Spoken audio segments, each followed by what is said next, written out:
Tenemos listo a nuestro primer entrevistado de esta tarde, Ricardo Ramírez Hernández, fundador y socio de RH Consultores. Y es que usted sabe que el gobierno de México ha tenido diferencias relevantes con Estados Unidos en el tema energético.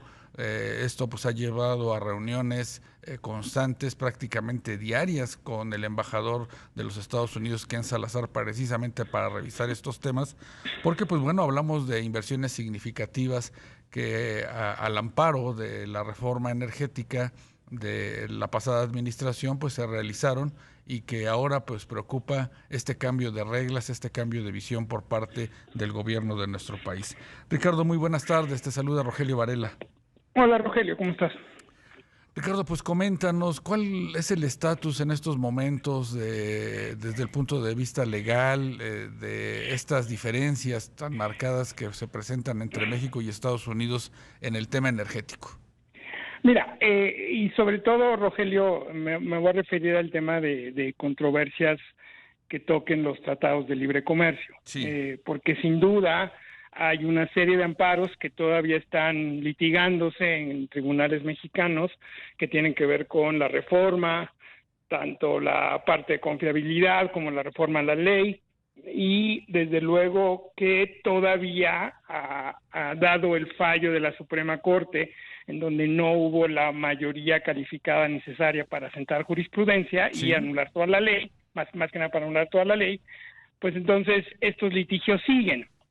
En tanto no se resuelvan, o por lo menos los inversionistas no resuelvan estos litigios, Rogelio, todavía no han iniciado casos inversionista-Estado. No quiere decir que no lo hagan, pero por lo menos la lectura que se ve es que quizás sea el último recurso de los inversionistas ante este tema energético, que pues ejerzan sus derechos conforme a los distintos tratados, pues incluyendo el TEMEC, ¿verdad? Sí, Entonces, porque acuérdate que no es nada más inversión de Estados Unidos, sino también hay inversión europea sobre todo. Entonces, aquí yo lo que diría es no se ha iniciado formalmente ningún arbitraje que tenga que ver con el tema energético contra México. ¿Y Eso consideras, sí es Ricardo, que importante. será cuestión de tiempo, nada más para, digamos, tocar esta primer puerta a partir, pues, de lo que, pues, se acordó entre los dos países junto con Canadá en el marco del TEMEC? Pues al final mucho va a tener que ver, Rogelio, cómo se resuelven individualmente los amparos Sí. de las empresas. Y pues al final la mayoría, aunque no fue la mayoría calificada de la Corte, declaró que varias disposiciones o varios ministros coincidieron en que varias disposiciones de la reforma de la ley de la industria eléctrica pues violan la Constitución. Entonces mucho va a depender de eso. Sí recordemos, Rogelio, que estos son casos que el inversionista usó como un último recurso. O sea, Claro. realmente los inversionistas, la lógica de ellos es una lógica de invertir, estar en México, y lo último que quieren realmente es pelearse. Ya esto es un detonador, ya que no hay otra salida, ¿no? Claro, evitar, como en todos los pleitos, pues la salida litigiosa, buscar un acuerdo, pues a partir de una negociación. ¿Y de cuántas empresas estamos hablando que estarían ya inconformándose por este tema energético? Mira, anticipaba que me ibas a preguntar, Rogelio, pero no quisiera ni especular ni en número ni en monto. A mí me parece que cualquier número o monto que hoy se hable es muy alegre. Hay más de 1,000 amparos corriendo en los tribunales, entiendo.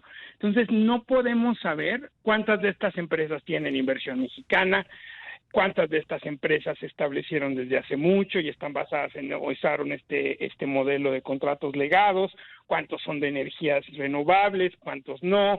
Entonces, a mí me parece que cualquier número que se tire es un número todavía muy especulativo.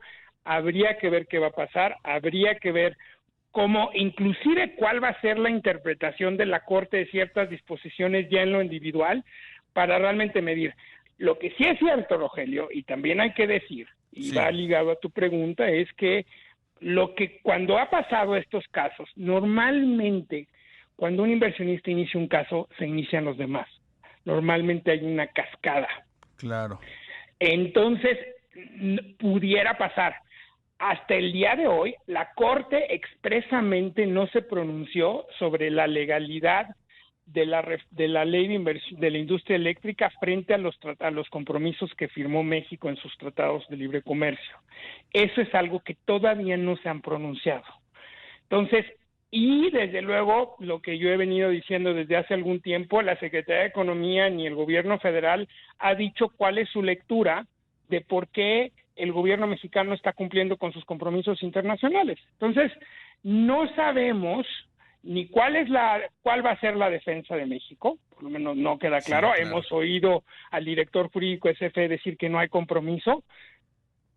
Si esa es la defensa de México, pues ya se defenderá en los tribunales internacionales, pero en tanto no tengamos eso claro tampoco, Rogelio, pues yo creo que es especular. Este caso de la cascada se dio en su momento en España, cuando España hizo una reforma a sus leyes en materia de energía renovable. Eso es más para promover la energía renovable. Hubo una serie de litigios que hasta la fecha se siguen dando. Entonces, no sabemos ahora sí que si va a venir una ola o no va a venir la ola. Sí, además, como lo menciona Ricardo, tiene pues muchas derivadas, ¿verdad? Tenemos el foco, digamos, en torno a un grupo de empresas extranjeras, estadounidenses, de Europa, pero también hay varias mexicanas que pues también confiaron en ese marco legal para invertir y que pues también estarían en dificultades, y ni qué decir pues las entidades financieras que tomaron papel de estas compañías. Claro, lo que hay es una telaraña de disposiciones. Cada una de estas empresas no es lo mismo una empresa italiana que puede irse a un acuerdo de promoción y protección recíproca de las inversiones entre México e Italia frente a una española que va a usar el otro instrumento de España, el TEMEC, y la situación particular de cada empresa, de cómo empezó a invertir en el sector energético en México.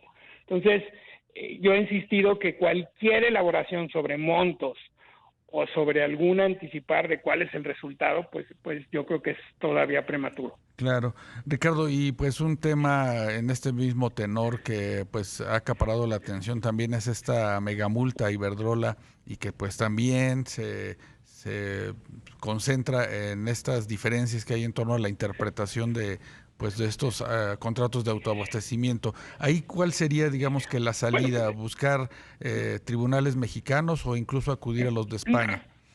Yo supongo, Iberdrola, y desde luego, como no conocemos entendemos que es inversión española, pero habría que ver cuál es la composición accionaria de Iberdrola, pero Iberdrola seguramente tendría acceso a alguno de los instrumentos comerciales, empezando por el acuerdo de promoción y protección recíproca con España, por ejemplo. Sí. Pero mi lectura es que Iberdrola, pues, insisto, los inversionistas, Rogelio, no van a usar este mecanismo hasta que no agoten o por lo menos traten de buscar algún tipo de certidumbre sus inversiones en México. Lo que yo he visto es que los inversionistas pues lo que quieren es quedarse en el país, y esto pues realmente es una declaración pues, de guerra con el gobierno, porque es un litigio abierto contra el gobierno mexicano. Entonces yo no veo que esto pase a menos que las circunstancias de la empresa en particular.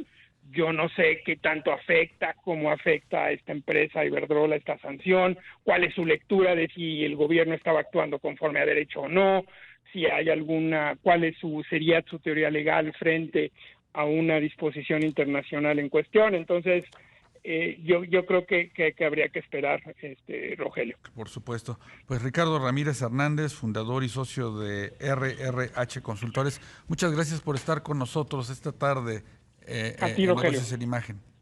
A ti, un abrazo. Hasta luego.